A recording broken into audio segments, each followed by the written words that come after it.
ساڵێک لە ڕێککەوتنی ناوەکی نێوان ئێران و 5 جلهێزی جیهانی تێپەڕ دەبێت، ڕێککەوتنێک کە بە باوەڕی چاودێران بەبێ دابەزینی دوولایەنە سەرکیەکە واتە ئێران و ئەمریکا لە هەندێک لە داخوازیەکانیان وەدەست نەدەهات. بەڵام ئێستا ساڵێک دوای ڕێککەوتنەکە ناڕەزایەتیەکان لە هەردوو لایەنەکە ڕوو لە هەڵکشانە.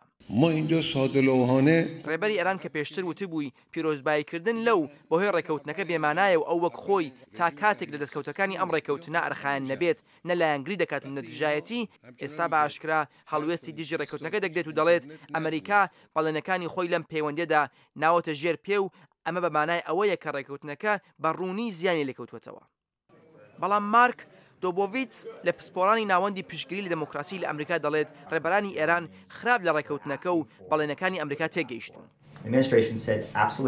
بەرپرسانی حکوومەتی ئۆباما دەڵێن ئێمە بە هیچ شێوەیەک بەڵێنی ئەومان بە ئێران نەداوە کە لە دەرەنجامی ڕێککەوتنی ناوەکی ئابووری ئێران گەشە بکات و داهاتیان زیاتر بێت. ئێمە تەنیا ئەومان گرنتی کردووە کە سەدان گەماروی ئابووری پەیوەندیدار بە پرۆگرامی ناوەکی ئێران لا ببرێت.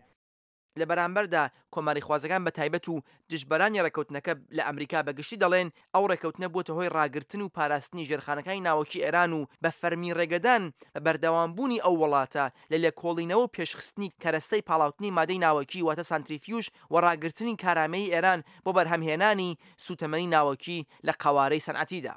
بەرپرسانی حکوومەتی ئۆباما بەڵام ئێشتا چ لە میدیاکان و چ لە دانیشتەکانی ناو کۆنگرەدا لە ڕێککەوتنەکە و دەستکەوتەکانی پشتگیری دەکەن. بەڵام چاودەران دەڵێن حکوومەتی ئەمریکا جگە لەمەش کارێکی لەدەست نایێت و بانکەکانی ئەمریکایی و هەروەها بانکە جیهانیە گەورەکان ناتوانن لەگەڵ ئێران پەیوەندی ئابووری و بازرگانی دروست بکەن.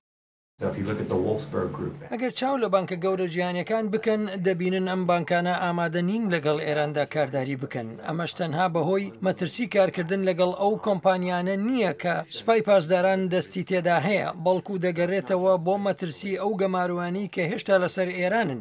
ئەم گەمارویانە کە پەیوەندی بە کێشەکانی تری ئێرانەوە هەیە ڕێگە نادات بە بانکە گەورەکان بچن بۆ ئێران، چونکە دەبێتە هۆی ڕێگەگرتن لەوان بۆ دەستگەیشتنیان بە بازاری ئەمریکا. لە شرایەتێکی ئاوادا تەنیا ڕێگای ئێران بۆ تێکەڵبوون بازاری جیهانی بەکارهێنانی بانکە چکولەکان لە دەرەوەی ئەمریکا دەبێت.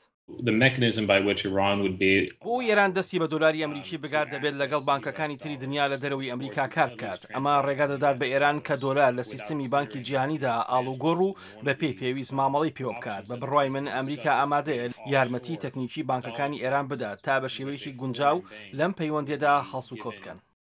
بەڵام لەگەڵ ئەوەی هەندێک لە چاودێران دەڵێن ئەگەر ڕێککەوتنی ناوەکی پێک نەهاتایەت شاید ئەوەی ئێستا لە ئێران دەماندیت دژوارترین دەورەی مێژووی سەردەمی ئێران ببوایێت. ڕاپرسیەکی ناوەندی نێونەتەوەی ئاسایش لە زانکۆی مریلەند نیشانی دەدات کە ساڵێک دوای ڕێککەوتنی ناوەکی خەڵک ناوخۆی ئێران بەگشتی بە نسبەتی کاریگەری دەرەنجامەکانی ڕێککەوتنەکە لەسەر ژیانی ڕۆژانەی خۆیان بێهیوان و ڕێژەی ئەوانەی پشتگیری لە ڕێککەوتنەکە دەکەن 13% دابەزیوە. شاید عەلەوی دەنگی ئەمریکا.